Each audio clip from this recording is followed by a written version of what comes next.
Als nächsten Sprecher wird Guy Standing, The next speaker will be Guy Standing, the honorary co-president of BIEN. He'll be speaking to us. I hope he says something about the pilot project in India. We're all very excited to hear about that. Thank you very much, and I'd like to join in congratulations to the organizing committee. They've done a fantastic job. We're all sorry that Dorothy is not here today. And I'd like to begin by wishing her well. I believe she's ill. And also a member of our executive committee, Louise Haag, who is also seriously ill. I want all of us to send best wishes to Louise for a speedy recovery. Now, every 2 years when we have our Congress, wherever it may be, it's an opportunity for those of us who have been in the organization since the beginning to reflect on where we have come in the recent past and to be seeing things as we hope they will be evolving in the next 2 years. And it seems to me that in the past 2 years, since we had our wonderful Congress in Sao Paulo, that certain things have begun to take shape. And I want to reflect on 3 of them as an attempt to give some political context to our discussions. The first one, and I've found this since working on it for several years, is the growth around the world of millions and millions of people existing in insecurity, facing a life where they can only flit between mini jobs, between unemployment, and between a sense of not having any occupational identity or narrative to give their lives. Those people, I call the precariat. Others have been doing so too. And in the past 2 years, I've been invited to address no less than 150 odd meetings where the precariat are there. And I've felt the energy and the anger of people who are being pushed into the precariat. And among the energy, there's also been a very clear appreciation, particularly of young, educated, progressive people, that moving towards a basic income as a right is something they can respect and something that they can work to achieve.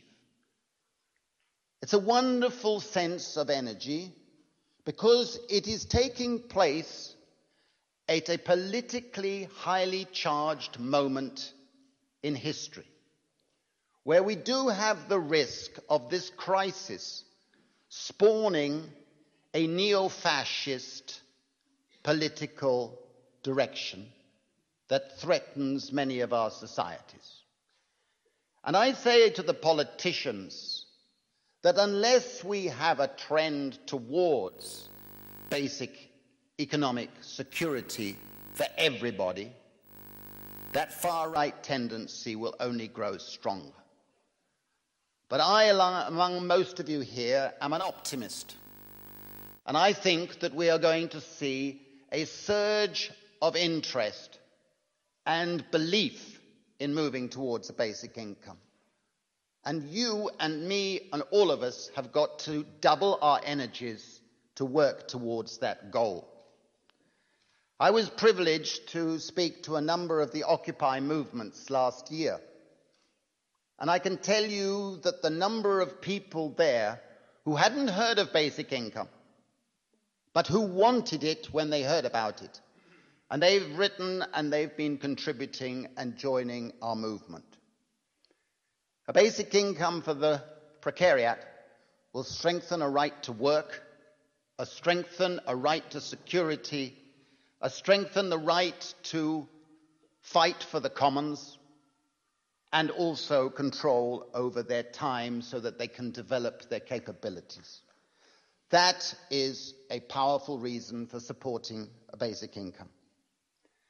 The second point I want to make, and I always make it, is that we must always make sure when we're talking to others in particular that we say that basic income is part of a progressive strategy. It must always be seen as part, not just a standalone policy. And we must always emphasize that. The second thing that has really happened in the last 2 or 3 years is the notion of pilots. The idea that pilot schemes in various parts of the world, small scale or bigger, are a way forward for legitimizing an agenda of basic income and universalism.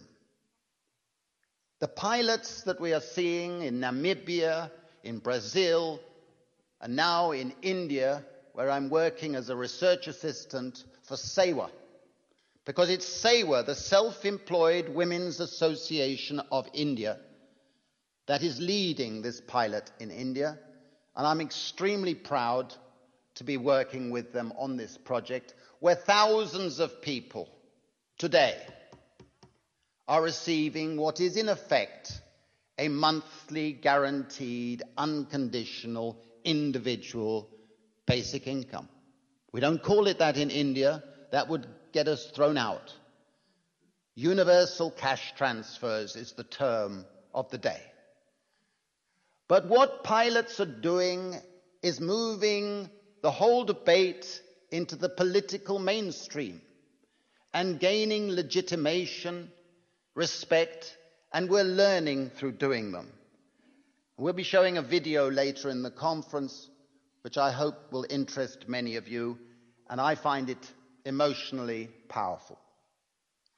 The third theme is that we're living in strange times when a lot of people are talking about rights, and yet actually the reverse is happening.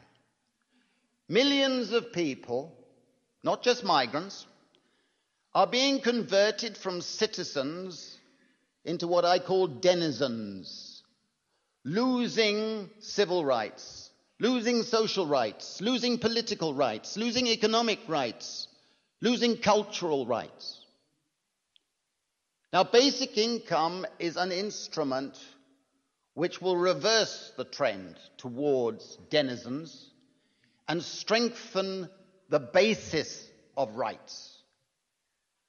And on that note, I would like to conclude by reminding us all that when our next Congress takes place, wherever that's going to be, it will be just before the millennium of a major document of history. That major document of history tends not to be read by most of us, but I urge everybody to read it before the next Congress, because it's the Magna Carta. The Magna Carta, which was the original document establishing the agenda of rights. And if you read it today, it will give you a chill, because it was saying things that most of us in this room believe deeply, but which have been challenged and neglected by our political utilitarian establishments. We've got a great challenge to revive rights. We've got a great challenge to revive security. And we've got a great challenge to help address poverty and inequality. And I urge all of us to redouble those efforts. Thank you very much indeed.